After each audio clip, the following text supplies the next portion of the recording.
비 오는 밤, 낡은 가죽 가방 하나가 택시 뒷좌석에 덩그러니 놓여 있었습니다.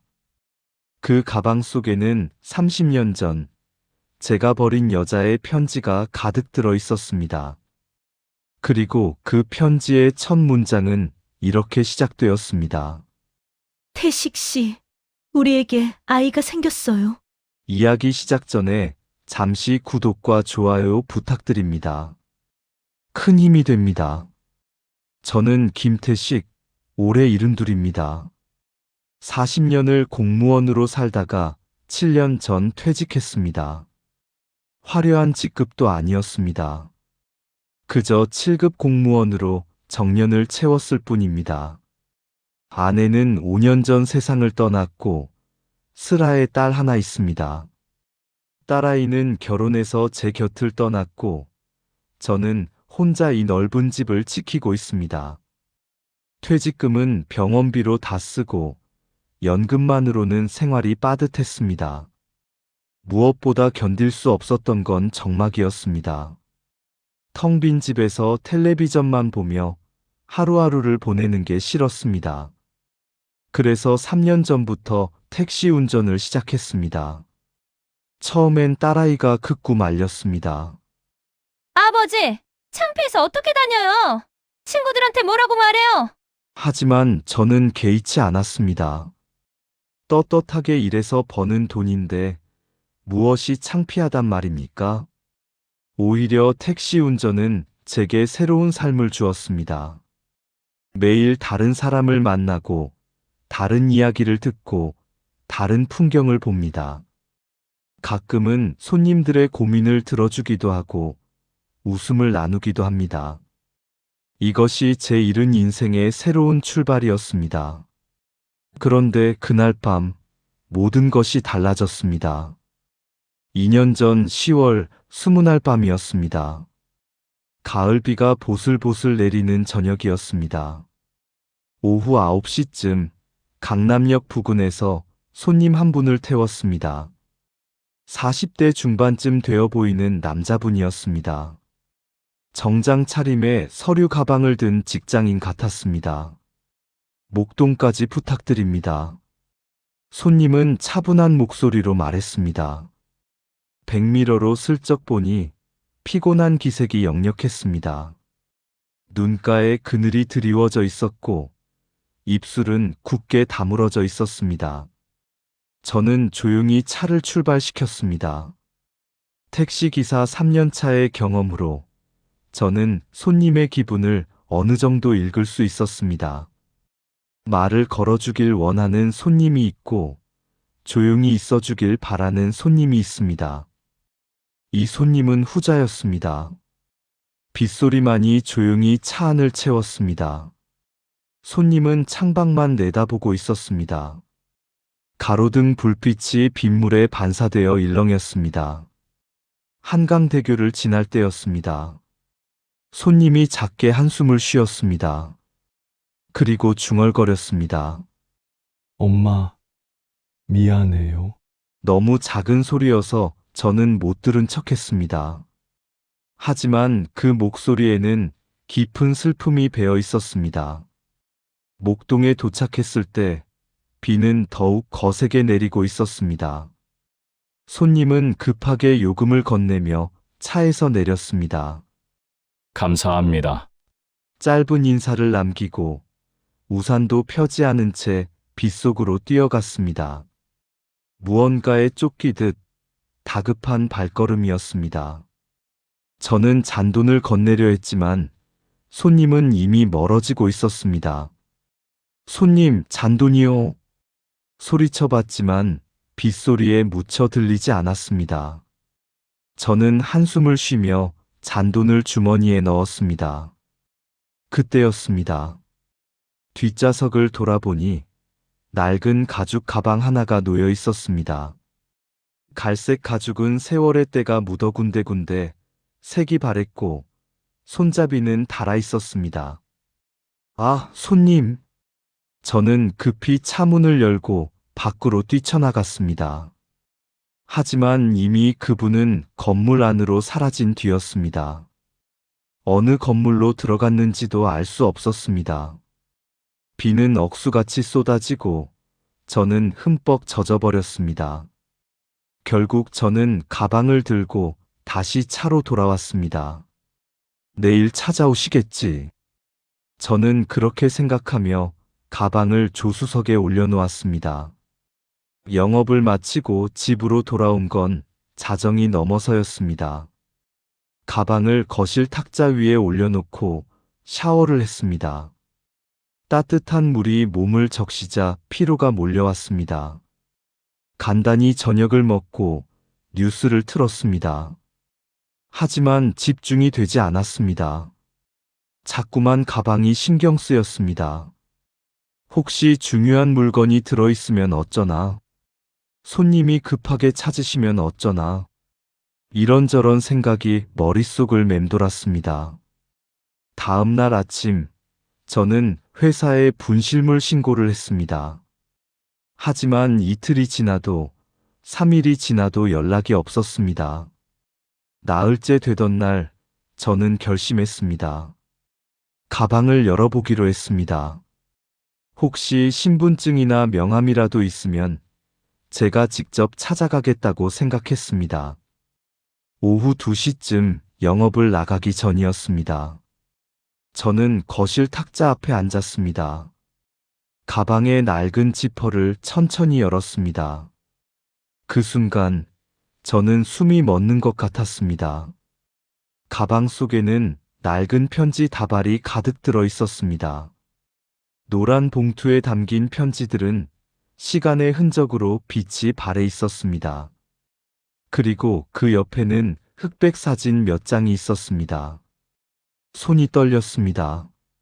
사진 속 젊은 여자의 얼굴을 보는 순간 저는 알아버렸습니다. 박영희, 제 대학 시절 첫사랑이었습니다. 심장이 터질 듯 뛰었습니다. 30년 전 제가 버리고 떠난 그 여자였습니다. 떨리는 손으로 편지 한 장을 꺼냈습니다. 봉투에는 날짜가 적혀 있었습니다. 1994년 6월 15일, 32년 전이었습니다. 편지를 펼쳤습니다. 그리고 첫 문장을 읽는 순간 제 세상이 무너졌습니다. 태식 씨, 우리에게 아이가 생겼어요. 편지를 쥔 손이 떨렸습니다. 글씨는 삐뚤빼뚤했지만 한 글자 한 글자에 간절함이 묻어났습니다. 당신이 시험 공부하느라 바쁜 걸 알아요. 그래서 말하지 못했어요. 하지만 이제는 배가 불러와서 숨길 수가 없네요. 태식 씨, 저는 이 아이를 낳고 싶어요. 혼자서라도 키울 거예요. 당신 앞길에 방해되고 싶지 않아요. 그냥 알려드리고 싶었어요. 우리 사이에 생명이 찾아왔다는 걸요. 편지는 거기서 끝나 있었습니다. 잉크 자국 위로 물방울 얼룩이 있었습니다. 30년 전 그녀가 흘린 눈물이었을까요? 아니면 지금 제가 흘리는 눈물이었을까요? 저는 알 수 없었습니다. 다만 손이 떨려서 편지를 제대로 잡을 수조차 없었습니다. 저는 한참 동안 그 자리에 얼어붙어 있었습니다. 편지를 쥔 채 움직일 수가 없었습니다. 머릿속이 하얗게 비었습니다. 아니, 정확히는 30년 전 기억들이 홍수처럼 밀려왔습니다. 박영희, 그 이름을 입 밖에 낸 지 얼마나 오래되었을까요? 아니, 어쩌면 한 번도 제대로 불러본 적이 없었는지도 모릅니다. 저는 천천히 나머지 편지들을 꺼냈습니다. 가방 속에는 수십 통의 편지가 차곡차곡 쌓여 있었습니다. 모두 같은 필체였습니다. 영희의 글씨였습니다. 날짜 순으로 정리되어 있었습니다. 1994년부터 2019년까지 30년이 넘는 세월이 그 안에 담겨 있었습니다. 그리고 그 옆에는 낡은 양육비 영수증 묶음이 있었습니다. 세탁소 수입으로 아이를 키운 흔적이었습니다. 제 손은 계속 떨렸습니다. 이 편지들을 읽을 용기가 있을까요? 30년 전 제가 저지른 일을 마주할 용기가 있을까요? 저는 잠시 눈을 감았습니다. 그리고 기억을 거슬러 올라갔습니다. 1987년 저는 25이었습니다. 지방의 가난한 농가에서 태어나 서울로 상경한 청년이었습니다. 대학 등록금도 제대로 못 내는 형편이었습니다. 낮에는 공사판에서 일하고 밤에는 도서관에서 책을 읽었습니다.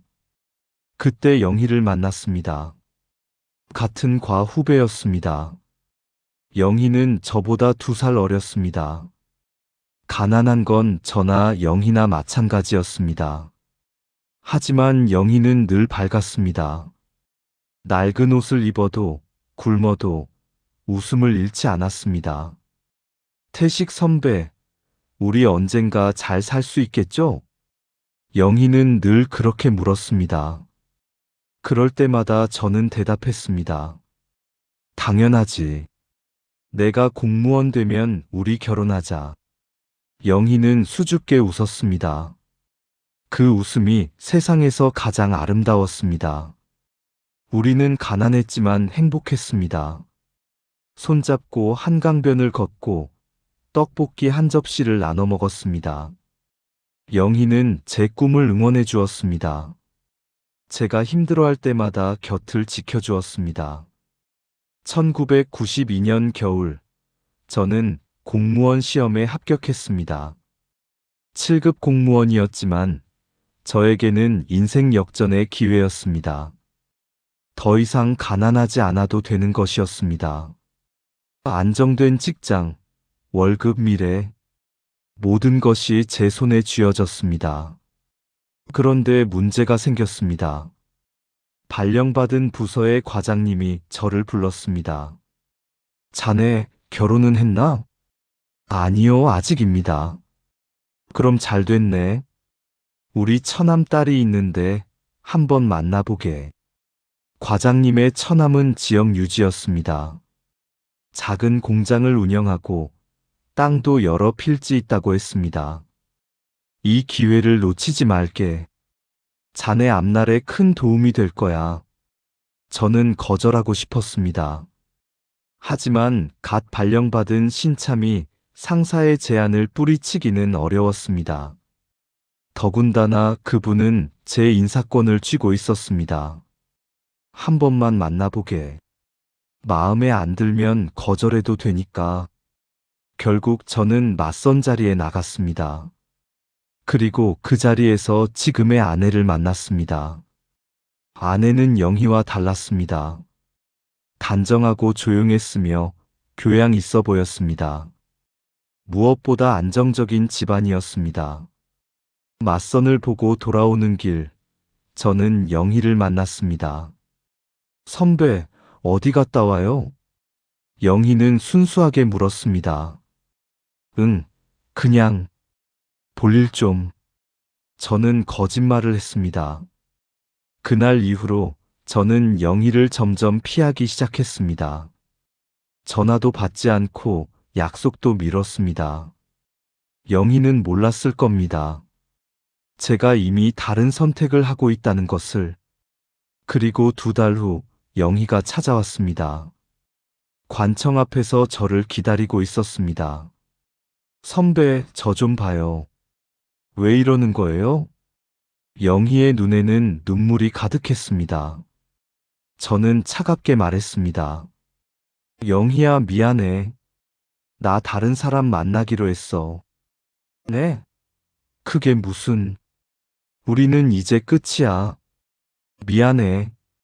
영희는 그 자리에서 주저앉았습니다. 선배, 저 할 말이 있어요. 중요한... 더 이상 할 말 없어. 이제 그만 만나자. 저는 돌아섰습니다. 뒤에서 영희가 울고 있었지만 저는 뒤돌아보지 않았습니다. 그것이 영희를 본 마지막이었습니다. 3달 후 저는 아내와 결혼했습니다. 장인어른의 도움으로 집도 마련했습니다. 안정적인 삶이 시작되었습니다. 1년쯤 지났을 때 대학 동기 경수를 우연히 만났습니다. 야, 김태식. 너 박영애 소식 들었어? 무슨 소식?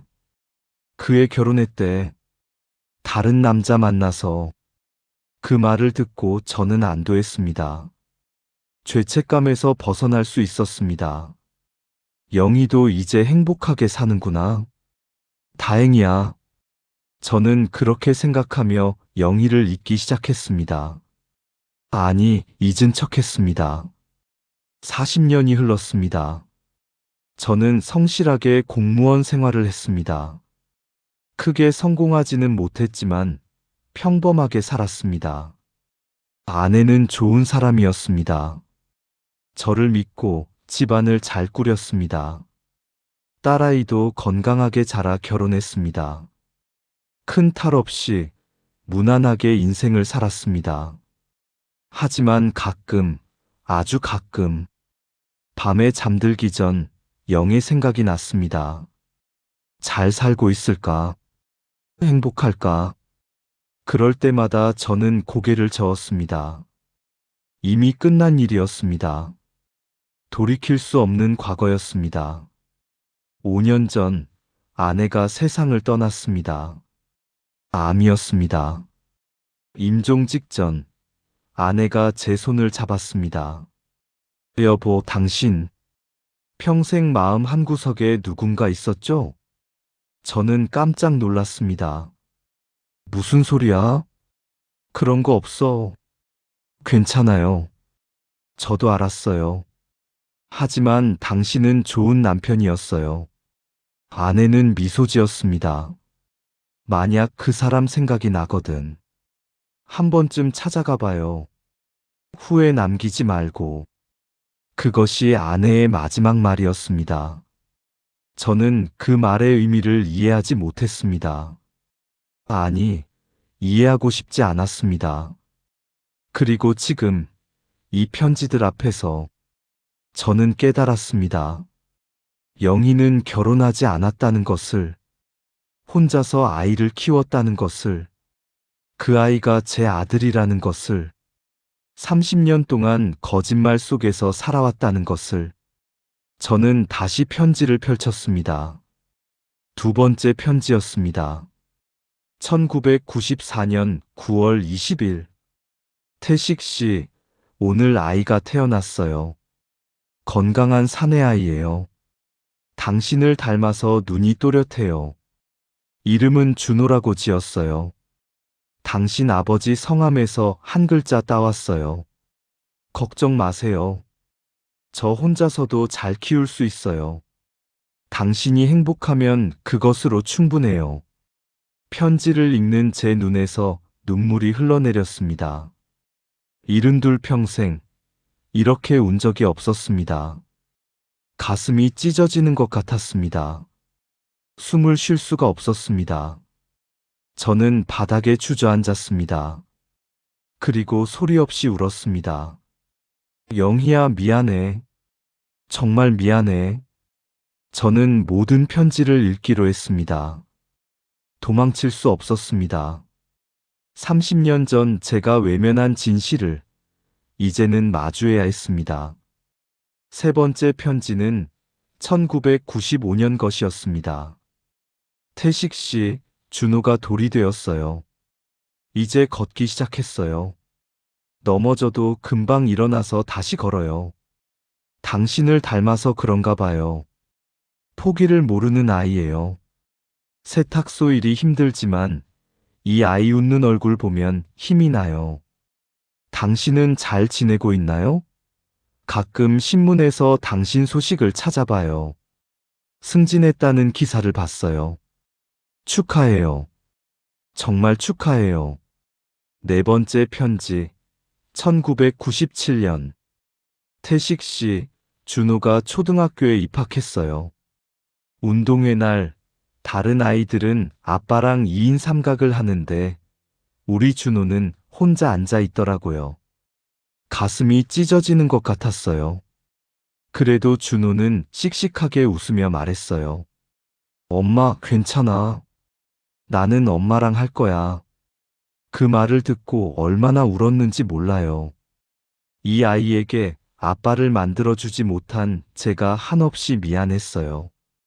5번째 편지, 2000년. 태식 씨, 준호가 중학생이 되었어요. 요즘 준호가 자꾸 물어봐요. 엄마, 우리 아빠는 어디 있어? 나는 왜 아빠가 없어? 저는 대답할 수가 없었어요. 그냥 하늘나라에 계신다고 거짓말했어요. 준호는 울면서 말했어요. 나도 아빠 보고 싶어. 다른 애들처럼 아빠한테 안기고 싶어. 그날 밤, 준호 자는 얼굴을 보며 또 울었어요. 미안해, 준호야. 엄마가 미안해. 편지를 읽을수록 가슴이 무너져 내렸습니다. 영희의 삶이 얼마나 힘들었을지 상상이 되었습니다. 혼자서 아이를 키운다는 것, 세탁소를 운영하며 생계를 책임진다는 것, 주변의 손가락질을 견뎌낸다는 것, 그 모든 무게가 편지 속에 묻어났습니다. 6번째 편지, 2005년. 태식 씨, 준호가 대학에 합격했어요. 당신이 다닌 그 대학이에요. 준호는 몰라요. 제가 일부러 그 학교를 권했다는 걸. 당신의 흔적을 따라가고 싶었어요. 준호가 캠퍼스를 걸을 때 어쩌면 당신이 걸었던 그 길을 밟을지도 몰라요. 그 생각만으로도 가슴이 벅차올라요. 등록금 마련하느라 세탁소를 새벽부터 밤늦게까지 돌렸어요. 허리가 아프지만 행복해요. 우리 준호, 당신처럼 훌륭한 사람이 될 거예요. 7번째 편지, 2010년. 태식 씨, 준호가 취직했어요. 좋은 회사에 들어갔어요. 이제 제 걱정은 안 해도 돼요. 준호가 저를 모시겠다고 해요. 하지만 저는 거절했어요. 준호는 이제 자기 인생을 살아야 해요. 결혼도 하고, 가정도 꾸리고. 저는 괜찮아요. 세탁소도 있고 건강하니까요. 아, 요즘 배가 자주 아파요. 그냥 소화불량인 것 같아요. 나이가 드니까 그런가 봐요. 8번째 편지, 2015년. 태식 씨, 병원에서 진단을 받았어요. 간암이래요. 말기래요. 처음 들었을 때는 하늘이 무너지는 것 같았어요. 준호한테 어떻게 말하지? 그 아이가 얼마나 슬퍼할까? 하지만 받아들이기로 했어요. 어차피 누구나 가는 길이잖아요. 다만 한 가지 소원이 있어요. 당신을 한 번만 더 보고 싶어요. 멀리서라도 좋아요. 당신이 잘 살고 있는지 확인하고 싶어요. 제 손이 떨렸습니다. 2015년이면 5년 전입니다.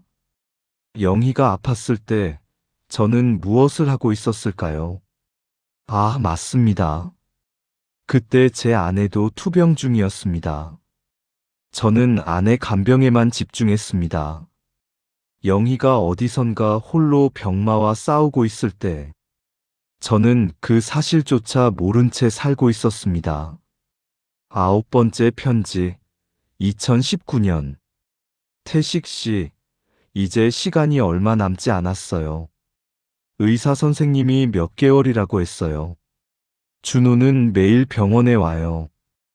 회사도 쉬고 제 곁을 지켜줘요. 고마운 아들이에요. 어제 준호가 물었어요.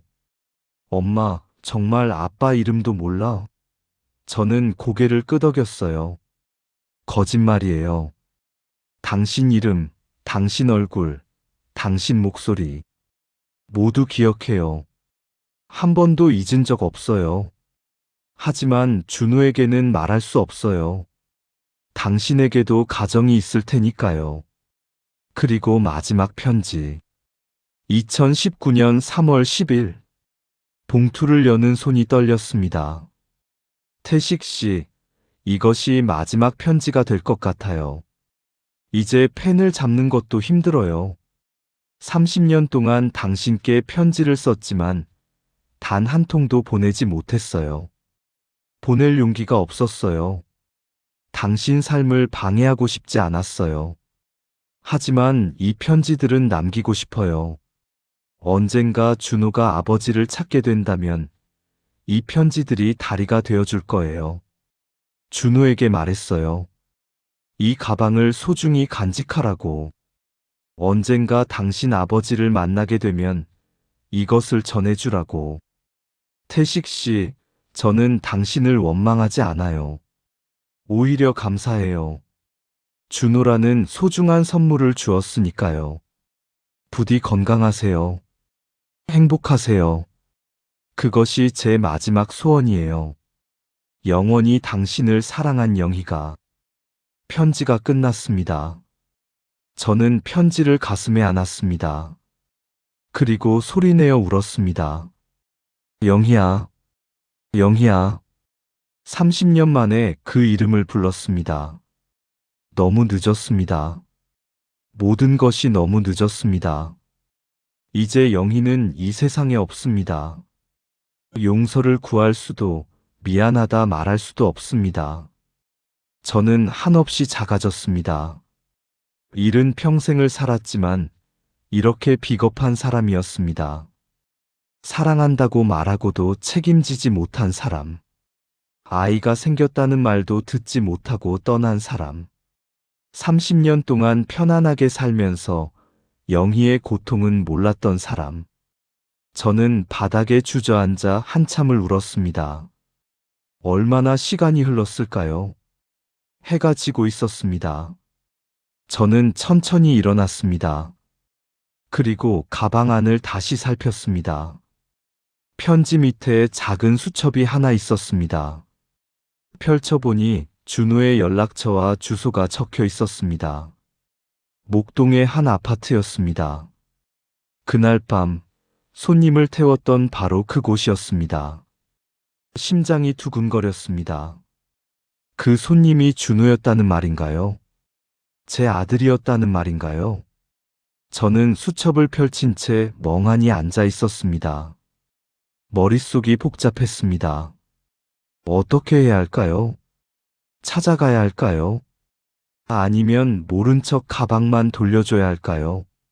만약 제가 아버지라고 밝히면 어떻게 될까요? 준호는 저를 받아들일까요? 아니면 원망할까요? 그때 전화벨이 울렸습니다. 딸아이였습니다. 아버지, 요즘 연락도 안 하시네요. 응, 미안하다. 바빴어.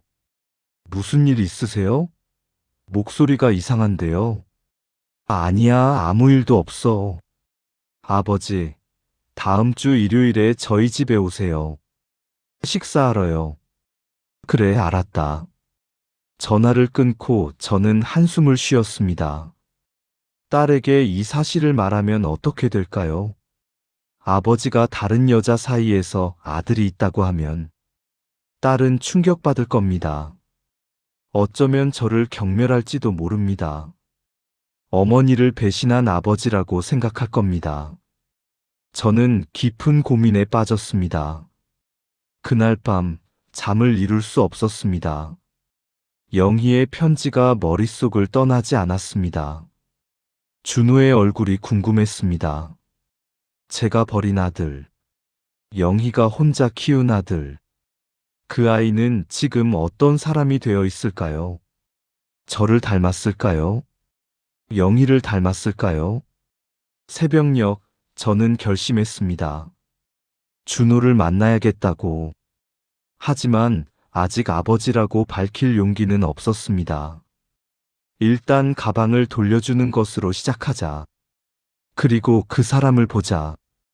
제 아들을 보자. 그렇게 결심했습니다. 다음 날 아침, 저는 일찍 일어났습니다. 거울을 보니 눈이 퉁퉁 부어 있었습니다. 밤새 울었던 흔적이었습니다. 찬물로 얼굴을 씻고 면도를 했습니다. 옷도 평소보다 신경 써서 입었습니다. 아들을 만나러 가는 길이었으니까요.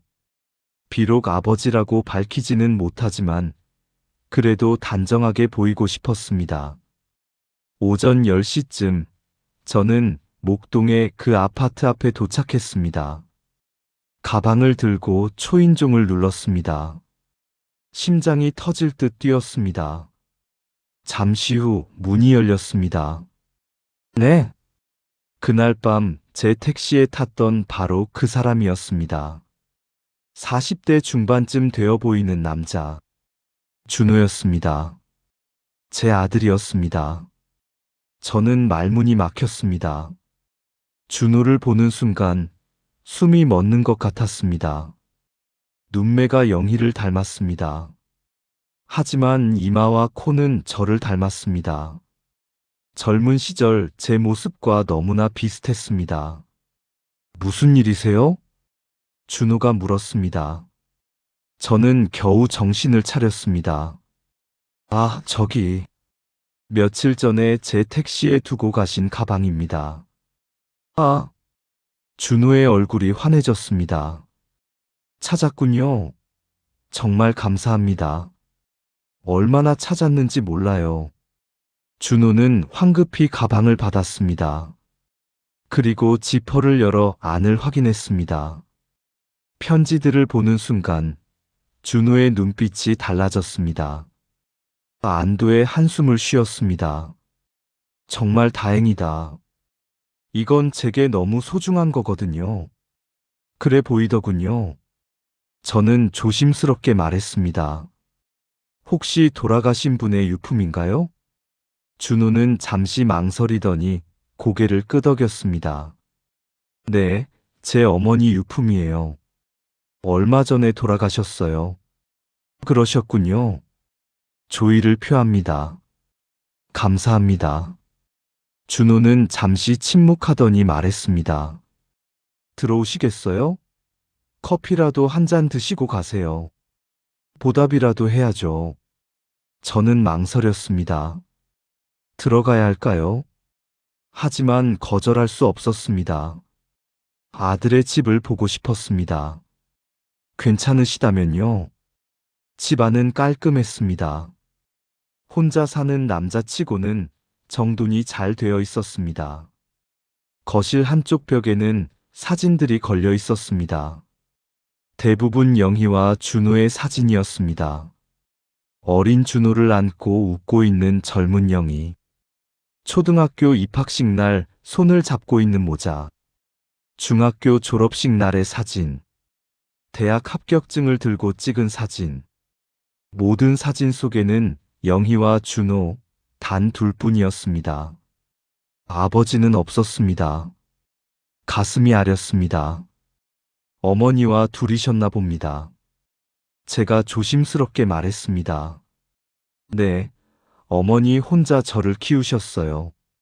준호가 커피를 내오며 대답했습니다. 아버지는 제가 태어나기 전에 돌아가셨다고 들었어요. 저는 가슴이 철렁했습니다. 영희가 그렇게 말했군요. 아버지가 죽었다고. 힘드셨겠습니다. 어머니가 더 힘드셨죠. 혼자서 세탁소 운영하시면서 저를 키우셨으니까요. 준호의 목소리에 그리움이 묻어났습니다. 훌륭하신 어머니셨네요. 네, 세상에서 가장 훌륭한 분이셨어요. 준호는 잠시 말을 멈췄습니다. 그리고 커피를 한 모금 마신 후 말을 이었습니다. 사실 어머니가 돌아가시기 전에 이상한 말씀을 하셨어요. 이상한 말씀이요? 네, 이 가방을 건네주시면서 언젠가 아버지를 만나게 되면 이걸 전해주라고 하셨어요. 저는 숨을 죽였습니다. 그런데 아버지는 돌아가셨다고 하셨잖아요. 준호가 쓴웃음을 지었습니다. 그래서 혼란스러웠어요. 어머니 말씀이 앞뒤가 안 맞았거든요. 준호는 창밖을 바라보았습니다. 어머니가 돌아가신 후에 유품을 정리하다가 이 편지들을 발견했어요. 편지요? 네, 어머니가 평생 쓰신 편지예요. 그런데 단 한 통도 보내지 않으셨어요. 준호의 목소리가 떨렸습니다. 편지는 모두 태식 씨에게라고 시작했어요. 제 심장이 멎는 것 같았습니다. 그래서 깨달았어요. 아버지는 살아계시다는 걸. 어머니가 거짓말을 하신 거예요. 준호가 저를 바라보았습니다. 저는 지난 5년 동안 아버지를 찾아 헤맸어요. 김태식이라는 이름만 가지고요. 저는 커피잔을 든 손이 떨렸습니다. 하지만 김태식이라는 이름이 너무 흔하더라고요. 수백 명이 나왔어요. 준호가 한숨을 쉬었습니다. 어머니 고향, 대학 동문, 주변 사람들 모두 수소문했어요. 하지만 찾을 수가 없었어요. 그래서 아직도 찾고 계신 겁니까? 제가 떨리는 목소리로 물었습니다. 네, 포기할 수 없어요. 어머니의 마지막 소원이었으니까요. 준호는 가방을 쓰다듬었습니다. 그날 밤 택시에서 이 가방을 두고 내린 건 사실 실수가 아니었어요. 예. 어머니가 유언으로 남기셨어요. 이 가방을 택시에 두고 오라고. 그러면 아버지를 만날 수 있을 거라고. 저는 숨이 막혔습니다. 처음엔 이해할 수 없었어요. 무슨 말씀인지. 하지만 어머니 말씀을 따르기로 했어요. 준호가 말을 이었습니다. 그래서 그날 밤 일부러 가방을 두고 내렸어요. 어떤 택시기사님이 이걸 가져다 주실 거라고, 그분이 아버지일 거라고 믿으면서 제 눈에서 눈물이 흘러내렸습니다. 영희, 당신은 알고 있었군요. 언젠가 제가 이 가방을 발견할 거라는 걸, 편지를 읽을 거라는 걸, 준호를 찾아올 거라는 걸. 괜찮으세요? 준호가 걱정스럽게 물었습니다. 아, 네. 먼지가 눈에 들어간 것 같습니다. 저는 급히 눈물을 닦았습니다. 혹시 그 김태식이라는 분이 어떤 사람인지 아십니까? 제가 조심스럽게 물었습니다. 잘 모르겠어요. 편지에는 많은 내용이 담겨 있었지만 정확한 신상은 없었어요. 준호가 대답했습니다. 다만 공무원이었다는 것, 어머니와 같은 대학을 나왔다는 것 정도만 알아요. 그렇군요. 그리고 준호가 잠시 망설이더니 말을 이었습니다. 편지를 읽어보니 그분은 어머니를 떠났어요. 제가 태어나기 전에요. 준호의 목소리에 분노가 섞여 있었습니다. 어머니가 임신한 걸 알고도 떠났어요. 다른 여자와 결혼하기 위해서. 저는 고개를 들 수 없었습니다. 처음엔 정말 화가 났어요. 어떻게 그럴 수 있나 싶었죠. 어머니와 저를 버리다니. 준호의 손이 주먹을 쥐었습니다. 하지만 편지를 다 읽고 나니 어머니는 그분을 원망하지 않으시더라고요. 그러셨습니까? 네, 오히려 축복하셨어요. 행복하기를 바라셨어요. 준호가 쓸쓸하게 웃었습니다. 어머니는 정말 대단한 분이에요. 저라면 절대 용서 못했을 텐데. 준호는 커피를 다 마시고 잔을 내려놓았습니다. 그래서 저도 결심했어요. 아버지를 찾으면 원망하지 않겠다고. 정말입니까? 네, 어머니가 용서하셨는데 제가 뭐라고 하겠어요. 준호의 눈에 눈물이 맺혔습니다. 그냥 한 번만 만나고 싶어요. 제 아버지 얼굴을 보고 싶어요. 저는 입술을 깨물었습니다. 말해야 할까요? 지금 당장 무릎 꿇고 말해야 할까요? 저입니다.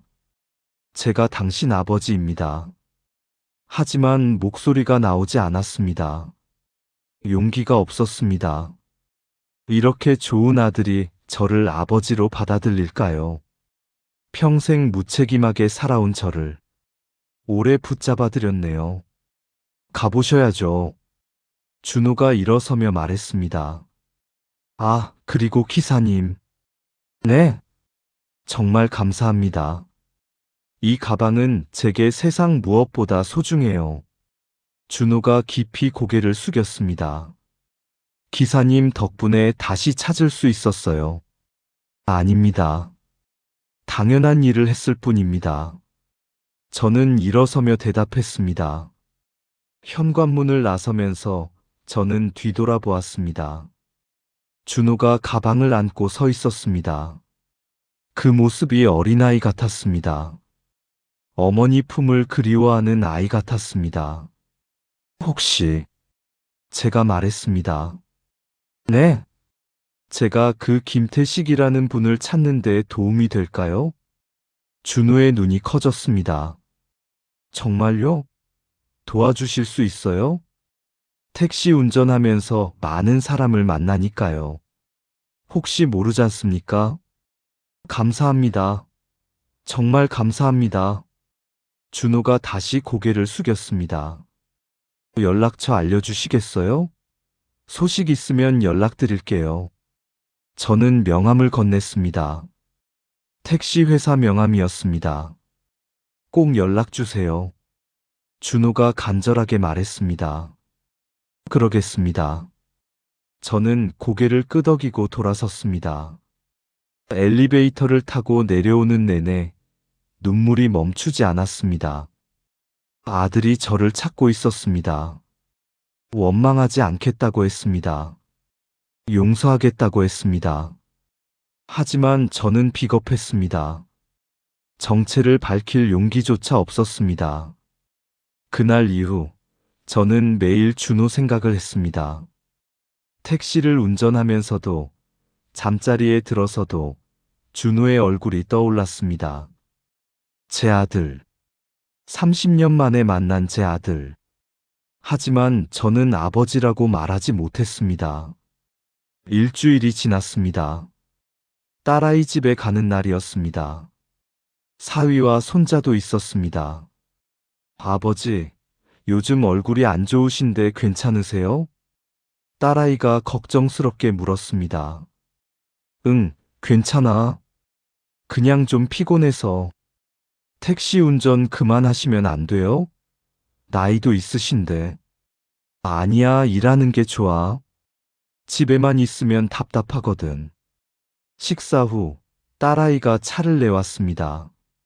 손자는 저와 함께 소파에 앉아 장난감을 가지고 놀았습니다. 할아버지, 저 아빠랑 어제 놀이공원 갔어요. 그래? 재미있었니? 네. 아빠가 높은 거 태워줬어요. 손자의 맑은 웃음을 보니 가슴이 아팠습니다. 준호는 이런 기억이 없었을 겁니다. 아버지와 놀이공원에 간 추억, 아버지에게 안겨 높은 곳에 올라간 기억, 모두 없었을 겁니다. 아버지, 무슨 생각하세요? 딸아이가 물었습니다. 아무것도 아니야. 요즘 정말 이상하세요. 무슨 일 있으시죠? 딸아이는 날카로웠습니다. 저는 잠시 망설였습니다. 말해야 할까요? 준호에 대해서. 하지만 입이 떨어지지 않았습니다. 수연아. 네. 만약에 말이다. 만약에. 저는 말을 더듬었습니다. 아버지가 실수를 했다면 아주 큰 실수를. 그걸 너는 용서할 수 있겠니? 무슨 실수요? 그냥 가정이야. 만약에. 딸아이가 저를 빤히 쳐다보았습니다. 아버지, 혹시 무슨 일 벌이신 거 아니에요? 빚이라도 지셨어요? 아니야, 그런 게 아니라. 그럼 뭔데요? 저는 결국 말하지 못했습니다. 아무것도 아니야. 그냥 문득 궁금해서. 집으로 돌아오는 길, 저는 깊은 생각에 잠겼습니다. 준호를 계속 만나야 할까요? 아니면 이대로 모른 척해야 할까요? 그때 휴대전화가 울렸습니다. 모르는 번호였습니다. 여보세요? 기사님, 저 박준호입니다. 심장이 쿵 내려앉았습니다. 네. 무슨 일이십니까? 혹시 오늘 시간 되세요? 커피 한 잔 하실 수 있으세요? 지금요? 네, 꼭 여쭤볼 게 있어서요. 저는 잠시 망설였습니다. 하지만 거절할 수 없었습니다. 알겠습니다. 어디로 갈까요? 목동역 앞 카페로 오실 수 있으세요? 네, 30분 후에 뵙겠습니다. 카페에 도착했을 때 준호는 이미 와 있었습니다. 구석자리에 앉아 창밖을 보고 있었습니다. 뭔가 심각한 표정이었습니다. 오셨군요. 준호가 일어서며 인사했습니다. 무슨 일이십니까? 저는 앉으며 물었습니다. 준호는 잠시 망설이더니 가방에서 서류 하나를 꺼냈습니다. 이걸 보셨으면 해서요. 서류를 받아보니 호적 등본이었습니다. 준호의 호적 등본. 불안이 공백이었습니다. 어머니가 돌아가시기 전에 주신 거예요. 준호가 말했습니다. 그리고 이것도요. 또 다른 서류를 꺼냈습니다. 오래된 대학 졸업 앨범이었습니다. 1991년도 영희가 졸업한 해였습니다. 어머니 졸업 앨범이에요. 유품 속에서 찾았어요. 준호가 한 페이지를 펼쳤습니다. 거기에 영희의 사진이 있었습니다. 그리고 그 옆 페이지에 제 사진이 있었습니다.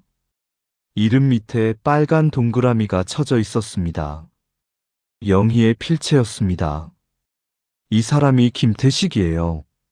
준호가 제 사진을 가리키며 말했습니다. 제 아버지예요. 저는 숨이 멎었습니다. 그런데 이상한 게 있어요. 준호가 계속 말했습니다. 이 앨범에는 주소록이 있거든요. 졸업생들 연락처가 적힌. 준호가 뒷장을 넘겼습니다. 김태식, 경기도 안산시. 7급 공무원. 그리고 준호가 저를 똑바로 쳐다보았습니다. 기사님, 명함에 적힌 주소가 안산시더라고요. 제 온몸이 얼어붙었습니다. 그래서 확인해 봤어요. 택시 회사에 문의했더니 기사님 성함이 김태식이라고 하더군요. 준호의 목소리가 떨렸습니다. 그리고 나이도 올해 72이라고요.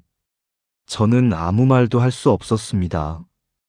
기사님, 준호가 조용히 말했습니다.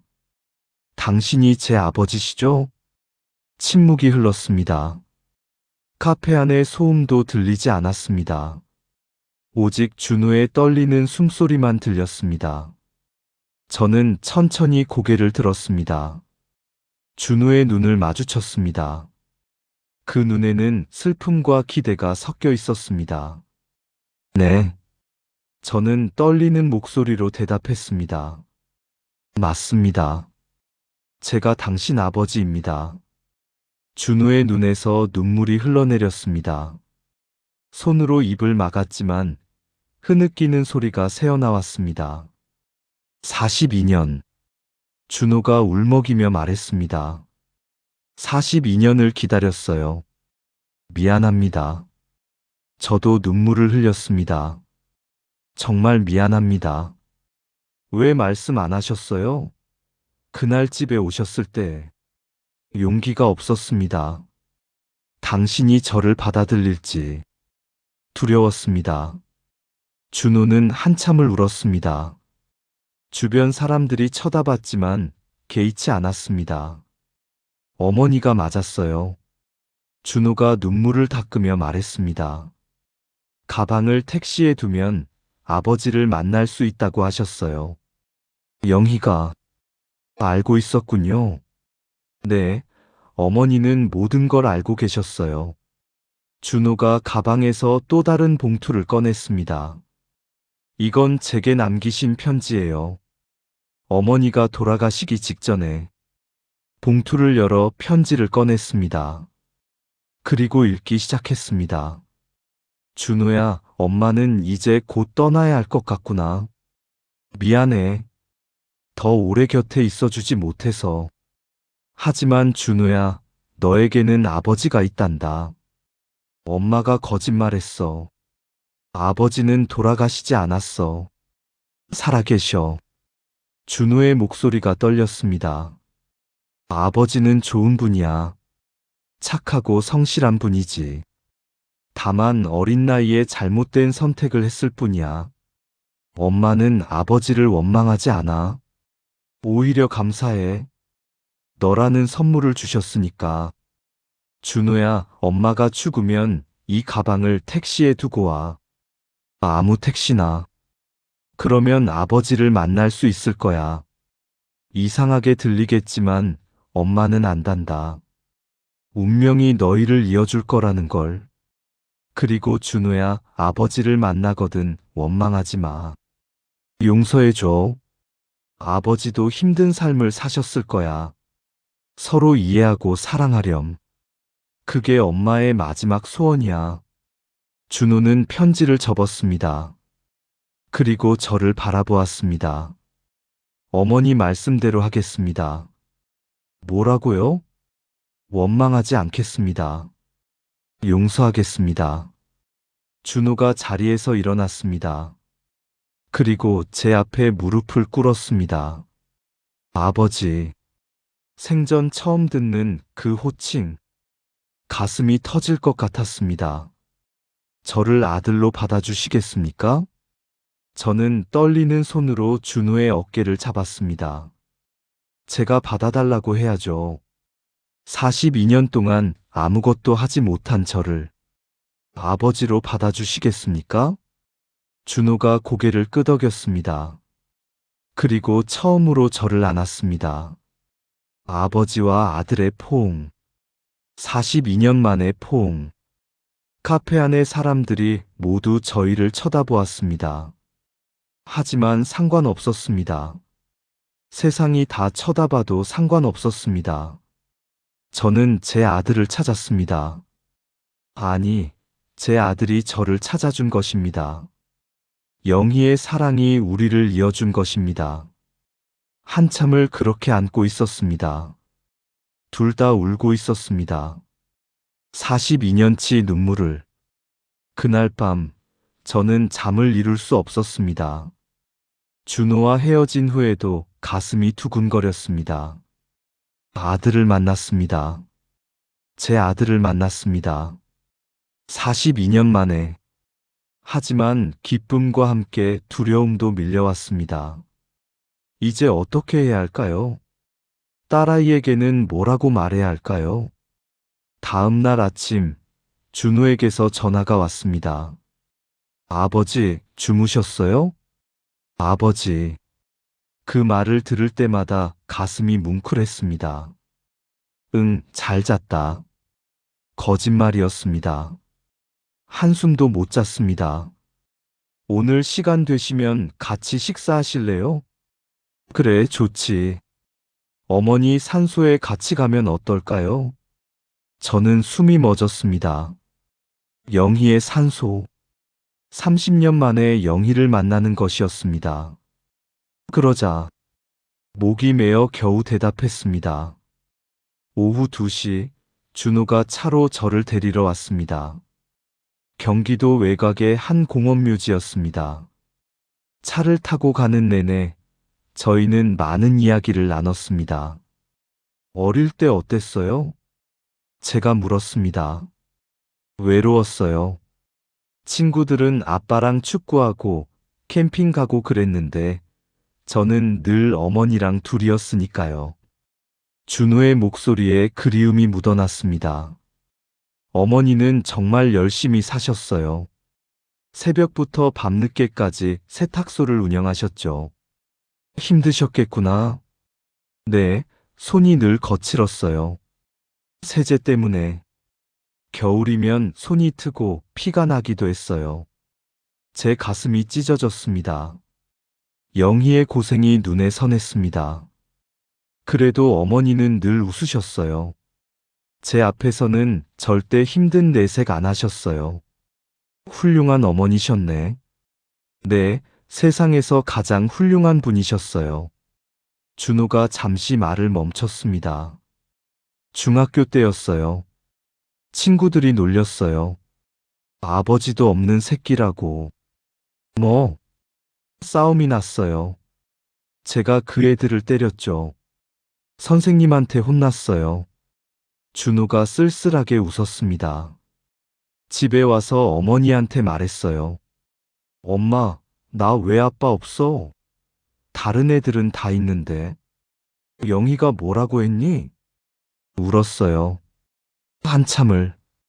그러고는 말씀하셨어요. 준호야, 미안해. 엄마가 미안해. 준호의 눈에 눈물이 고였습니다. 그때 깨달았어요. 어머니도 힘드시구나. 나 때문에. 너 때문이 아니야. 내 잘못이지. 그날 이후로 다시는 물어보지 않았어요. 아버지에 대해서. 준호가 눈물을 닦았습니다. 어머니 마음 아프게 하고 싶지 않았거든요. 저는 아무 말도 할 수 없었습니다. 죄책감이 가슴을 짓눌렀습니다. 1시간쯤 달려 묘지에 도착했습니다. 언덕 위에 영희의 묘가 있었습니다. 박영의 지묘, 1953년생, 2019년 3월 10일 별세. 묘비를 보는 순간 다리에 힘이 풀렸습니다. 준호가 저를 부축했습니다. 괜찮으세요? 응, 괜찮아. 저는 무릎을 꿇었습니다. 30년 만에 영희 앞에 섰습니다. 영희야. 목소리가 떨렸습니다. 미안해. 정말 미안해. 눈물이 쏟아졌습니다. 내가 너무 비겁했어. 너를 버리고 준호를 버리고 30년 동안 편하게 살았어.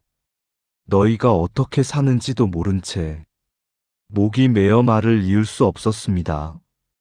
너는 얼마나 힘들었니? 혼자서 아이 키우고 생계 책임지고 손이 거칠어지고 허리 아프고 그래도 웃었다며. 준호 앞에서 영희야, 나는 너를 사랑했어. 정말 사랑했어. 저는 땅에 이마를 댔습니다. 하지만 겁쟁이였어. 가난이 무서워서, 출세가 중요해서 너를 버렸어. 평생 그 선택을 후회하며 살았어. 하지만 돌이킬 수 없었어. 용서해줘, 영희야. 제발 용서해줘. 저는 소리내어 울었습니다. 72 평생 이렇게 운 적이 없었습니다. 가슴이 찢어지는 것 같았습니다. 준호도 옆에서 같이 울고 있었습니다. 한참을 그렇게 있었습니다. 시간이 얼마나 흘렀는지 모릅니다. 해가 서쪽으로 기울었습니다. 준호가 조용히 말했습니다. 어머니, 아버지 오셨어요. 제 아버지. 준호가 제 손을 잡았습니다. 어머니가 평생 사랑한 사람. 제가 평생 찾던 사람. 이제 우리 가족이 됐어요. 늦었지만 준호의 손이 따뜻했습니다. 저는 준호의 손을 꽉 쥐었습니다. 영희야, 고마워. 저는 묘비를 쓰다듬었습니다. 준호를 이렇게 훌륭하게 키워줘서, 그리고 우리를 이어줘서, 너의 사랑이 우리를 다시 만나게 했어. 바람이 불었습니다. 따뜻한 봄바람이었습니다. 마치 영희가 대답하는 것 같았습니다. 괜찮아요, 태식 씨. 이제 준호 잘 부탁해요. 그런 목소리가 들리는 것만 같았습니다. 묘지를 떠나기 전 준호가 말했습니다. 아버지, 어머니한테 드릴 말씀 있으세요? 응. 저는 다시 무릎을 꿇었습니다. 영희야, 약속할게. 남은 생은 준호의 아버지로 살겠어. 비록 늦었지만 지금부터라도 제대로 된 아버지가 되겠어. 준호 곁을 지키고 준호를 사랑하겠어. 그게 너에게 갚는 길이니까. 준호가 제 어깨에 손을 얹었습니다. 괜찮아요, 아버지. 어머니는 이해하실 거예요. 어머니는 평생 당신을 사랑하셨으니까. 저희는 묘지를 떠났습니다. 차를 타고 돌아오는 길, 준호가 물었습니다. 아버지, 다른 가족들은 아세요? 제 존재를. 저는 움찔했습니다. 아니, 아직 말 못했어. 딸이 있으시죠? 그래. 저는 한숨을 쉬었습니다. 말해야 하는데 용기가 안 나. 이해해요. 쉬운 일이 아니니까요. 준호가 조용히 말했습니다. 천천히 하세요. 제가 기다릴게요. 고맙다, 준호야. 아버지. 응? 저 아버지라고 불러도 되죠? 준호의 목소리가 떨렸습니다. 당연하지. 너는 내 아들이야. 평생 그 말 듣고 싶었어요. 준호가 울먹였습니다. 너는 내 아들이야 라는 말. 준호야. 저는 준호의 손을 잡았습니다. 42년 동안 못해준 말이 너무 많아. 미안해, 고마워, 사랑해. 이 모든 말들. 지금부터라도 할게. 매일매일. 준호가 고개를 끄덕였습니다. 눈물이 뺨을 타고 흘렀습니다. 저도요, 아버지. 42년 동안 못한 말 할게요. 사랑해요, 아버지. 저는 준호를 끌어안았습니다. 운전 중이라 위험했지만 참을 수 없었습니다. 나도 사랑해, 아들아. 생전 처음 하는 말이었습니다. 제 아들에게 하는 사랑한다는 말. 그날 밤 집으로 돌아와서도 눈물이 멈추지 않았습니다. 영희의 사진을 인터넷에서 찾았습니다. 세탁소를 운영하던 시절 신문 기사가 있었습니다. 혼자서도 당당하게 한 아이의 어머니 박영애 씨. 사진 속 영희는 웃고 있었습니다. 주름이 가득했지만 눈은 여전히 맑았습니다. 젊은 시절 그 눈 그대로였습니다. 영희야, 보고 싶어. 저는 사진을 가슴에 안았습니다. 이제야 네 마음을 알 것 같아. 너는 날 원망하지 않았구나. 오히려 내 행복을 빌었구나. 그런 사람을 만났던 게 내 인생 최고의 행운이었어. 비록 놓쳤지만 저는 그날 밤 영희 꿈을 꾸었습니다. 젊은 시절 영희였습니다. 한강변을 걸으며 웃고 있었습니다. 태식 씨, 우리 언젠가 잘 살 수 있겠죠? 당연하지. 내가 공무원 되면 우리 결혼하자. 영희가 수줍게 웃었습니다. 그 웃음이 너무나 그리웠습니다. 일주일이 지났습니다. 저는 매일 준호와 연락했습니다. 전화로, 문자로, 때로는 만나서 아버지와 아들의 시간을 조금씩 채워갔습니다. 하지만 여전히 딸아이에게는 말하지 못했습니다. 어떻게 말해야 할지 몰랐습니다. 그러던 어느 날 준호가 제안했습니다. 아버지, 제가 동생을 만나볼까요? 제 존재를 직접 말씀드리는 게 어떨까요? 아버지가 말씀하시기 어려우시면. 아니야, 그건. 저는 망설였습니다. 괜찮아요. 동생도 알 권리가 있잖아요. 준호가 조용히 말했습니다. 그리고 저도 동생을 만나고 싶어요. 제 가족이니까. 결국 저는 고개를 끄덕였습니다. 알았어. 내가 수연이한테 먼저 말할게. 그날 저녁, 저는 딸아이에게 전화했습니다. 수연아, 내일 아빠 집으로 올 수 있겠니? 네. 무슨 일이에요? 할 이야기가 있어서. 무슨 이야기인데요? 내일 보면 알게 될 거야. 다음 날 오후 수연이 왔습니다. 표정이 불안해 보였습니다. 아버지, 무슨 일 있으세요? 혹시 아프세요? 아니야, 앉아라. 저는 수연을 소파에 앉혔습니다. 그리고 맞은편에 앉았습니다. 한참을 말을 못했습니다. 아버지, 그냥 말씀하세요. 저 불안해 죽겠어요. 수연아. 저는 깊게 숨을 들이쉬었습니다. 아버지가 너한테 숨긴 게 하나 있어. 뭔데요? 너한테 오빠가 있어. 수연의 얼굴이 굳었습니다. 네? 무슨? 42년 전 아버지가 대학 다닐 때 만난 여자가 있었어. 저는 천천히 이야기를 시작했습니다. 그 여자 이름은 박영희. 아버지의 첫사랑이었어. 수연은 말없이 듣고 있었습니다. 아버지가 공무원 시험 합격하고 영희를 떠났어. 그리고 네 어머니와 결혼했지. 그런데 영희는 임신한 상태였어. 아버지 아이를. 수연의 눈이 커졌습니다. 영희는 혼자서 아이를 낳았어. 그리고 42년 동안 혼자 키웠어. 아버지는 몰랐어. 아무것도. 그런데 한 달 전에 알게 됐어. 우연히. 저는 가방 이야기, 편지 이야기, 준호를 만난 이야기를 모두 했습니다. 수연은 한동안 아무 말이 없었습니다. 그리고 갑자기 일어났습니다. 거짓말이죠? 수연아, 아버지가 바람을 피웠다고요? 어머니를 배신했다고요? 수연의 목소리가 떨렸습니다. 그게 아니야. 내 어머니 만나기 전 일이었어. 그럼 더 나쁜 거잖아요. 임신한 여자를 버리고 다른 사람이랑 결혼했다는 거잖아요. 수연이 소리쳤습니다.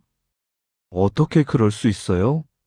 어떻게 40년 동안 모른 척하고 사셨어요? 미안하다. 미안하다고요? 그 말로 끝이에요? 수연의 눈에서 눈물이 흘렀습니다. 저는 아버지를 존경했어요. 성실하고 정직한 분이라고 생각했어요. 하지만 거짓말쟁이셨네요. 비겁한 사람이었네요. 수연아, 제발.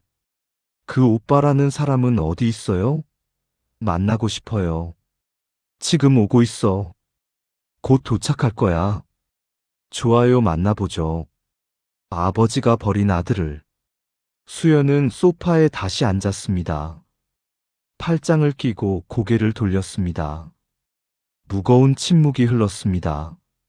10분쯤 지나 초인종이 울렸습니다. 준호였습니다. 문을 열자 준호가 꽃다발을 들고 서 있었습니다.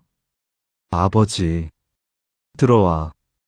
준호가 거실로 들어왔습니다. 수연과 눈이 마주쳤습니다. 처음 뵙겠습니다. 저는 박준호입니다. 준호가 정중하게 인사했습니다.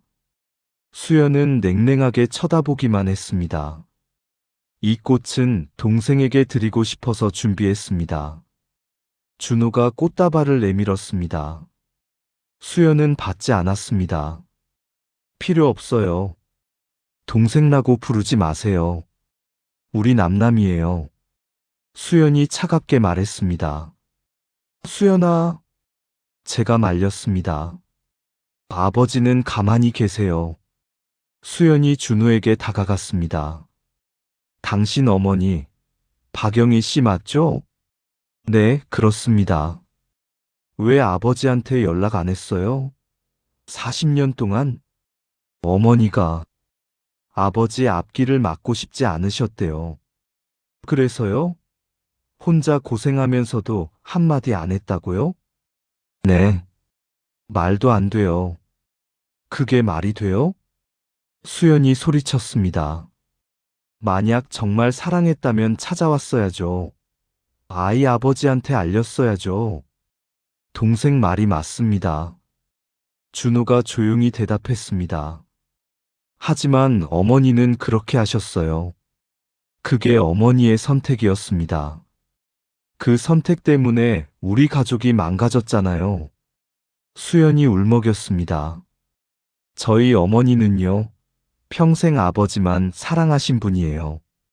단 한 번도 바람 피우거나 딴 마음 가진 적 없으세요. 그런 어머니한테 이게 뭐예요? 남편한테 다른 아들이 있었다는 게? 수연이 주저앉았습니다. 어머니가 알았으면 얼마나 슬퍼하셨을까요? 준호가 무릎을 꿇었습니다. 수연과 눈높이를 맞췄습니다.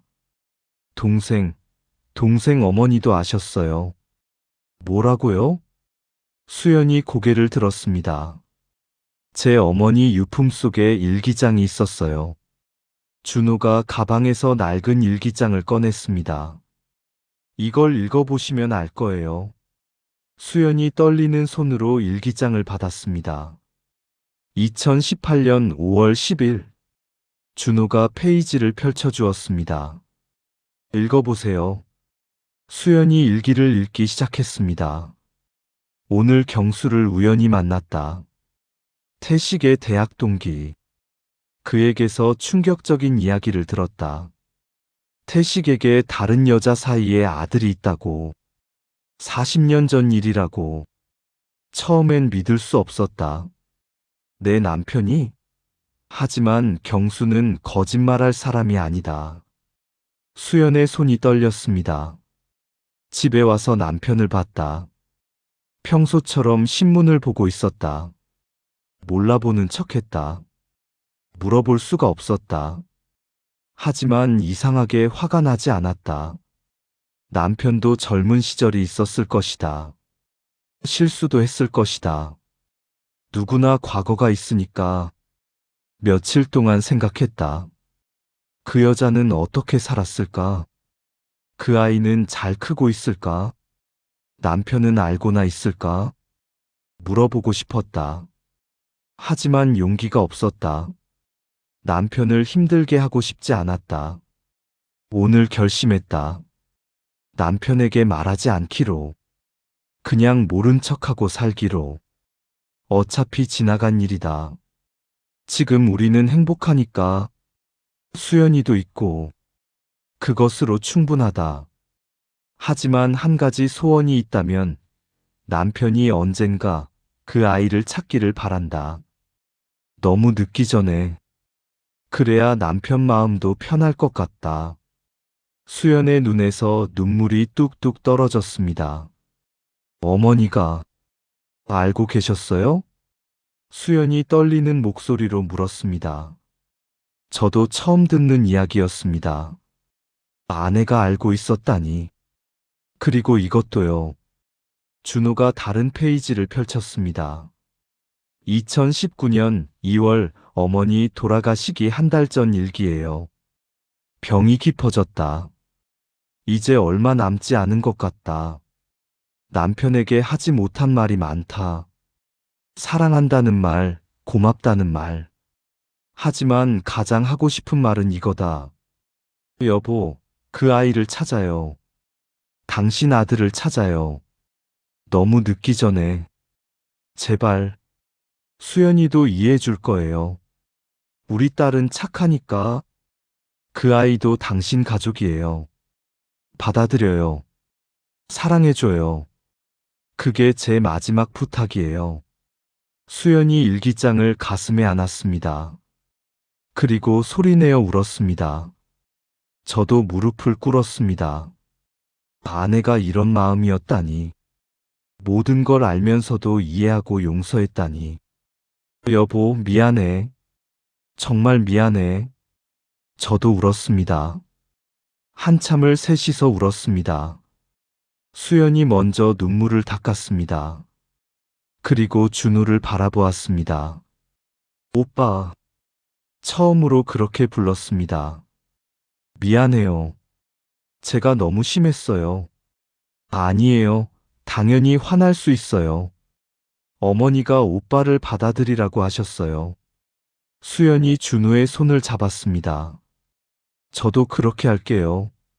어머니 뜻대로. 고맙습니다. 하지만 한 가지 약속해요.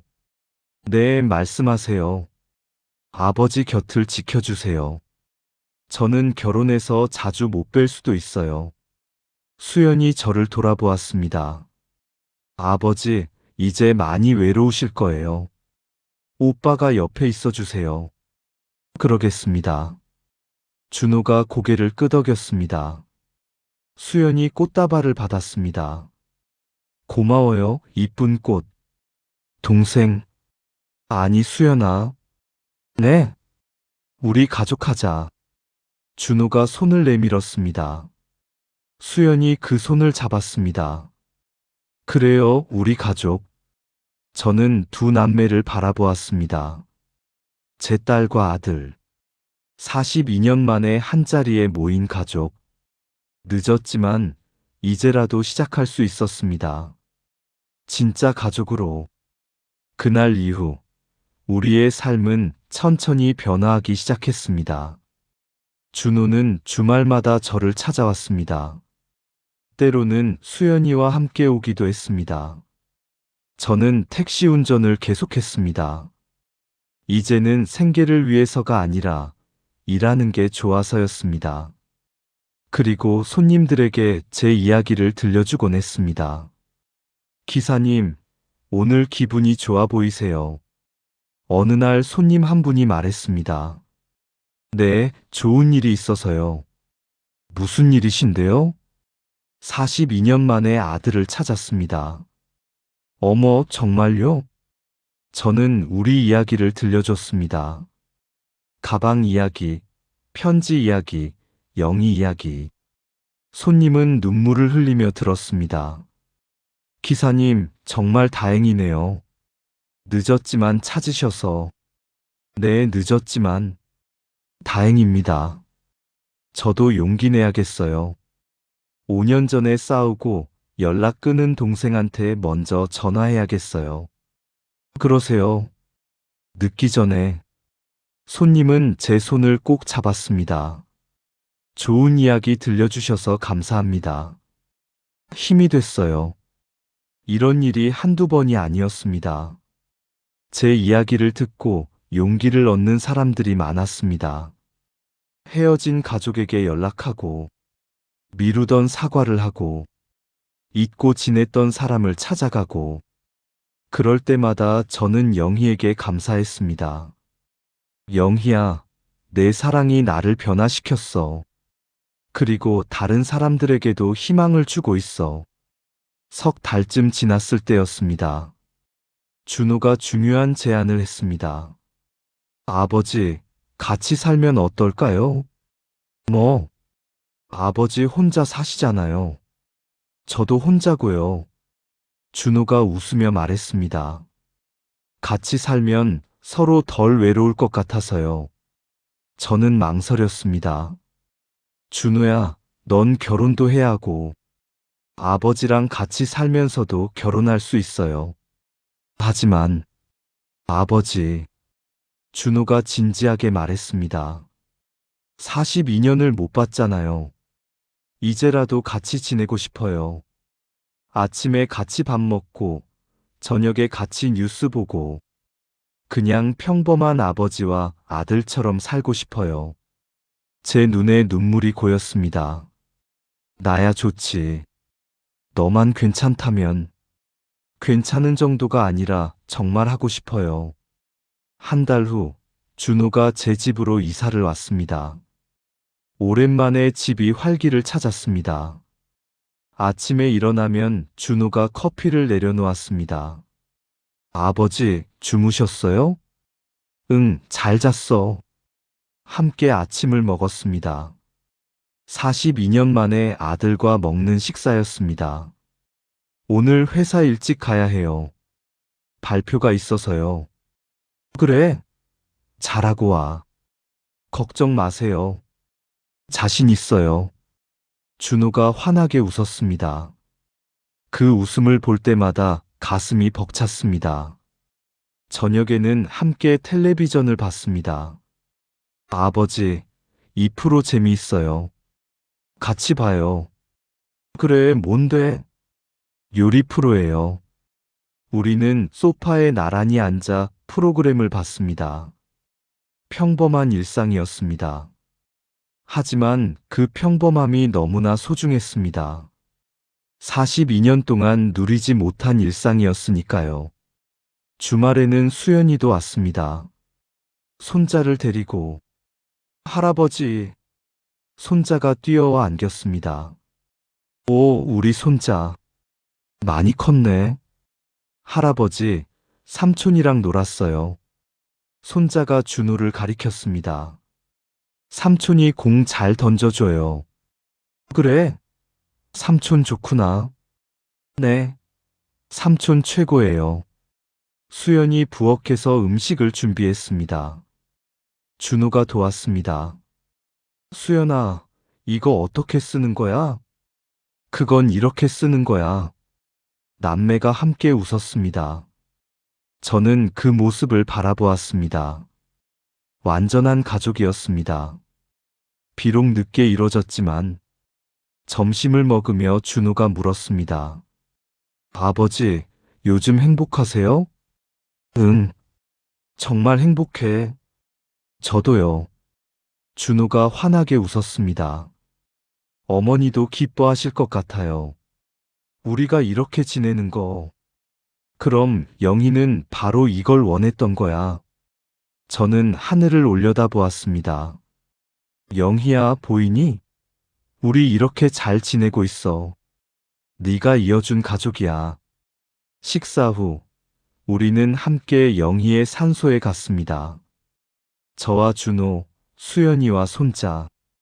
할머니, 저 왔어요. 손자가 묘 앞에 꽃을 놓았습니다. 할아버지가 할머니 사랑했대요. 그래, 할아버지는 할머니를 정말 사랑했단다. 지금도요? 그럼 지금도. 저는 묘비를 쓰다듬었습니다. 영희야, 고맙다. 준호를 이렇게 잘 키워줘서, 그리고 우리를 다시 만나게 해줘서, 너의 사랑이 모든 걸 가능하게 했어. 바람이 불었습니다. 따뜻한 바람이었습니다. 마치 영희가 웃는 것 같았습니다. 잘했어요, 태식 씨. 이제 행복하세요. 그런 목소리가 들리는 것만 같았습니다. 집으로 돌아오는 길, 준호가 말했습니다. 아버지, 저 결혼하려고 해요. 뭐? 정말? 네, 소개받은 사람이 있어요. 괜찮은 분이에요. 그래? 언제 소개시켜 줄 거야? 다음 주에 같이 식사하실래요? 당연하지. 저는 기뻤습니다. 아들의 결혼식에 갈 수 있다니. 42년 동안 상상도 못한 일이었습니다. 아버지, 줄에 서 주실래요? 준호가 조심스럽게 물었습니다. 내가 주례를? 네, 제 아버지니까요. 저는 준호를 꼭 껴안았습니다. 그래, 그럼아. 세상에서 제일 멋진 주례를 서줄게. 석 달 후 준호의 결혼식이 있었습니다. 저는 단상에 올라갔습니다. 떨리는 마음으로 주례사를 시작했습니다. 오늘 이 자리에 서게 된 것을 영광으로 생각합니다. 신랑 박준호는 제 아들입니다. 목이 메었습니다. 42년 만에 찾은 아들입니다. 하객들이 숙연해졌습니다. 저는 좋은 아버지가 아니었습니다. 42년 동안 아무것도 해주지 못했습니다. 하지만 준호는 저를 용서해 주었습니다. 그리고 아버지로 받아주었습니다. 준호야, 고맙다. 나에게 다시 기회를 줘서. 그리고 사랑한다. 아버지는 너를 정말 사랑한다. 저는 눈물을 닦았습니다. 신부님께도 부탁드립니다. 우리 준호 잘 부탁합니다. 준호는 좋은 사람입니다. 어머니를 닮아서 마음이 따뜻합니다. 두 분이 행복하기를 진심으로 바랍니다. 주례사를 마치고 내려왔습니다. 준호가 달려와 저를 안았습니다. 고맙습니다, 아버지. 아니야, 내가 고맙지. 결혼식 후 피로 연장에서 많은 사람들이 저를 찾아왔습니다. 주례사 듣고 울었어요. 정말 감동적이었어요. 늦지 않았다는 말씀 힘이 됐습니다. 저는 그들에게 말했습니다. 늦었다고 생각할 때가 가장 빠른 때입니다. 후회하지 마시고 지금 시작하세요. 사랑하는 사람에게 마음을 전하세요. 그날 밤 집으로 돌아와서 저는 영희의 사진을 꺼냈습니다. 인터넷에서 찾은 그 사진. 영희야, 봤니? 준호 결혼했어. 정말 좋은 사람 만났어. 네가 좋아할 만한 사람이야. 그리고 나 주례를 섰어. 우리 아들 주례를. 저는 사진을 가슴에 안았습니다. 42년이 걸렸지만 이제야 제대로 된 아버지가 된 것 같아. 다 내 덕분이야. 네가 우리를 이어줬어. 고맙다, 영희야. 정말 고맙다. 창밖으로 달이 밝았습니다. 환한 보름달이었습니다. 마치 영희가 웃고 있는 것 같았습니다. 저는 한참을 달을 바라보았습니다. 그리고 깨달았습니다. 인생은 결코 늦지 않았다는 것을, 다시 시작할 수 있다는 것을, 사랑은 시간을 초월한다는 것을. 72의 나이에 저는 새로운 인생을 살기 시작했습니다. 아들과 함께, 딸과 함께, 그리고 영희의 사랑과 함께. 이것이 제 이야기입니다. 택시기사 김태식의 이야기. 42년 만에 아들을 찾은 남자의 이야기. 그리고 늦었지만 다시 시작한 인생의 이야기입니다. 혹시 이 이야기를 듣고 계신 분 중에 미루고 있는 사과가 있다면, 잊고 지냈던 사람이 있다면, 후회하고 있는 선택이 있다면 지금 시작하십시오. 늦었다고 생각하지 마십시오. 늦었다고 생각할 때가 가장 빠른 때니까요. 사랑하는 사람에게 마음을 전하십시오. 미안하다고, 고맙다고, 사랑한다고. 그 말 한마디가 인생을 바꿀 수 있습니다.